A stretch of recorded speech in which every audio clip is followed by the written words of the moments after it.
कधीच नाही चुकणार तुमचे फेवरेट टीव्ही शोज झी5 सोबत, तेही एकदम फ्री.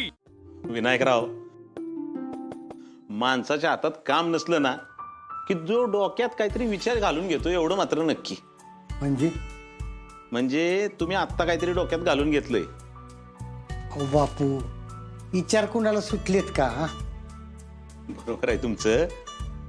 नेमकं काय चाललंय डोक्यात सांगा. बापू, हं, एक तर आम्ही सगळी इकडे राहायला आलो, हं. त्यात आता माग आर्या पण आली. अहो, एवढ्या माणसांचा त्रास होत असेल ना तुम्हाला? अहो काय विनायकराव, हे आता डोंगर पोखरून उंदीर काढल्यागत झालं बघा. तसं नाही हो बापू.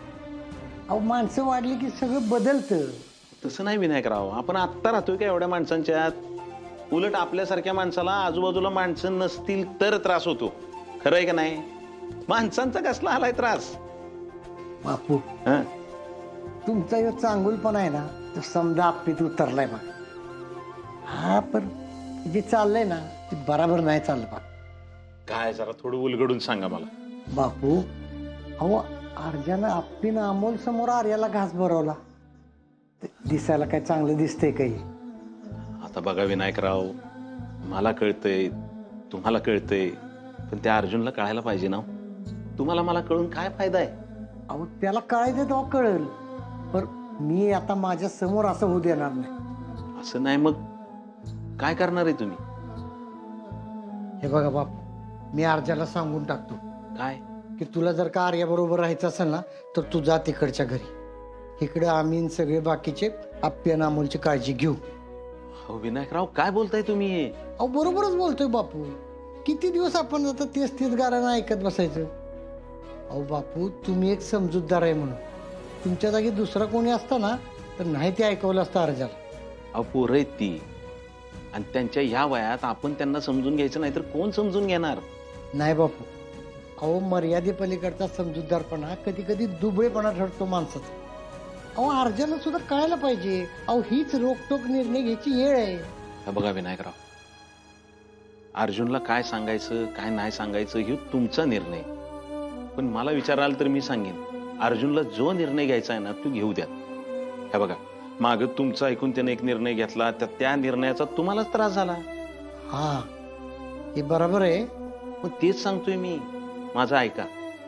जो काही निर्णय घ्यायचा तो घेईल, तुम्ही त्याला थोडासा वेळ द्या, बाकी काय नाही. ठीक आहे बापू, पण त्यानं आपलीचा विचार करायला पाहिजे एवढं मात्र खरं. हा, असं जुळून आलं पाहिजे बघा. जाऊ द्या, विचार करू नका. चला मागे ते जरा नारळाच्या डांप्या पडल्या आहेत, तेवढ्या बाजूला घेऊ आपण. या. आपण ना जा आर्यासाठी नाश्ता घेऊन ये पटकन. आजारपणामुळे तोंडाला चवच राहिली नाहीये. ग एवढंच ना आर्या, प्रेमाच्या माणसाने भरवलं ना की आपोआप चव लागल. हो भाऊजी, असं काय बघताय? भरवा ना आर्याला.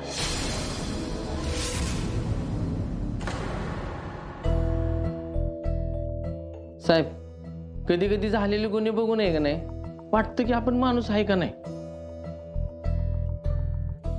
काय झालं चिंचुके? अहो बघा की, आता आपण पोलीस म्हणून जितके गुन्हेगार ताब्यात घ्यायचे तेवढे घेतो, पण दुसऱ्या दिवशी नवीन गुन्हा आहेच.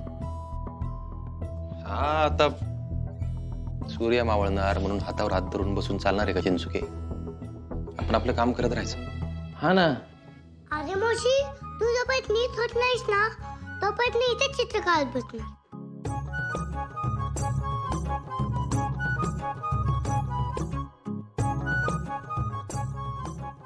असं कसं त्याला बाहेर पाठवणार? जाऊ बाई, लवकरात लवकर त्याला बाहेर पाठवा.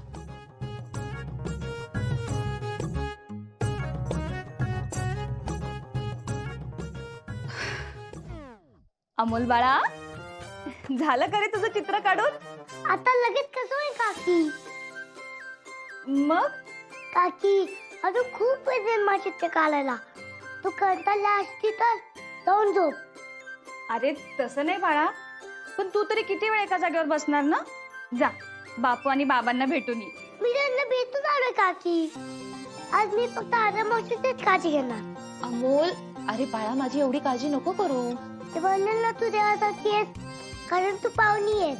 मी आज तुझीच काळजी घेणार. अरे अमोल बाळा, अरे मावशी करल ना आराम. पण ती करत नाही ना. अरे मला झोप आली की मी झोपीन. हा करीन मी आराम.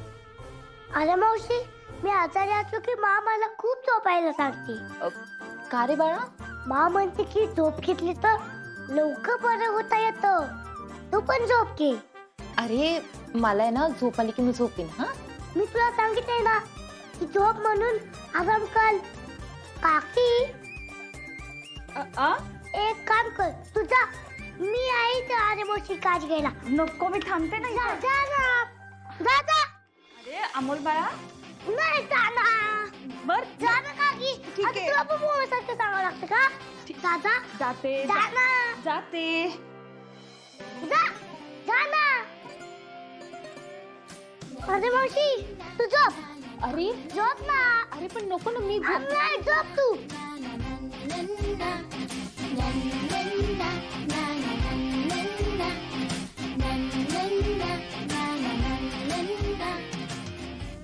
माझ्या मला त्रास देतेस काय?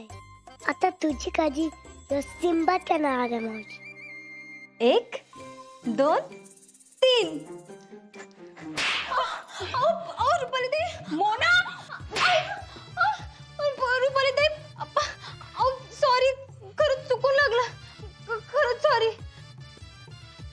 हो पण तुम्ही इथे काय करताय? मज्जा वाटते ना मला तुझा डान्स बघायला. हो तसं नाही, पण तुम्ही खोलीत होता ना. त्याच खोलीत ना अमोलनी मला बाहेर काढले. मोना.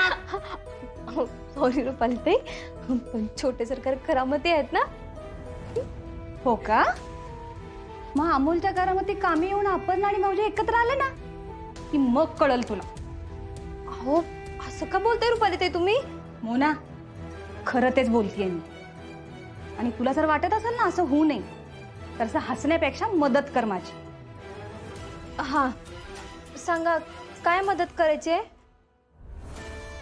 तू आत्ता ना काही करू नये ना अमोलला त्या खोलीतनं बाहेर काढ.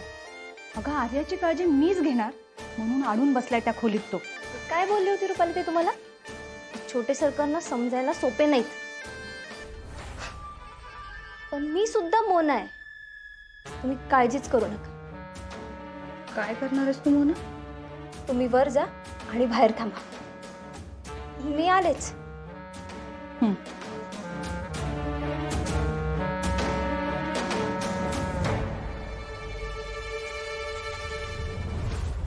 छोटे सरकार, अहो छोटे सरकार. काय झालं मुमा? अहो माझ्याकडून चुकून तुमच्या माचे महत्वाचे कागद जळाले हो. काय? अहो हो, तुम्ही एकदा बघा ना ते महत्वाचे होते का प्लीज. काय मुमा तू डोक्याचा ताप आहे का? अहो चला ना प्लीज. झी5 ॲप डाउनलोड करा आणि पहा सर्व एपिसोड्स एकदम फ्री.